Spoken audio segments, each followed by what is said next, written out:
মধু কবির মতো হৃদয়ের এক পবিত্র আকুতি গোমতী নদীকে ঘিরে। সতত হে নদ তুমি পড়ো মোর মনে, সতত তোমার কথা ভাবি এ বিরলে। এই যে সাদা মেঘের ছিটে দেওয়া নীল আকাশের নিচে শ্যামল ঐশ্বর্যময়ী ধরনীর আঙিনার সামনে দিয়ে সন্ন্যাসী জলের স্রোত উদাসী হয়ে চলেছে, তার মাঝখানে প্রধানত প্রকাশ পাচ্ছে দ্রষ্টা আমি। মানুষই এমনই জীব, আর সব ঠিক আছে, শুধু নিজ জীবন নিয়ে বেখেয়াল থাকে।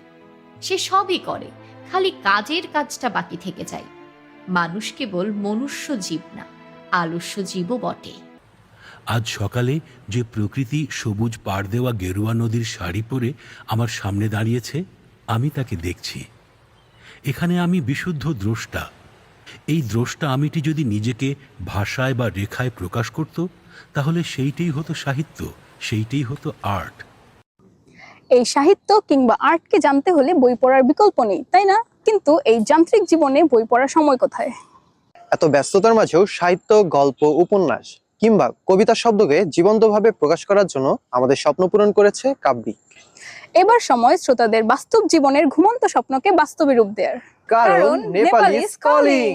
থ্রিলার, রোমান্টিক, মোটিভেশনাল, হরর, ধর্মীয় বা ক্লাসিক, যে কোনো মুডে যে কোনো ধরনের বই শুনতে এখনই ডাউনলোড করুন কাব্যিক, যেখানে শব্দেরা জীবন্ত।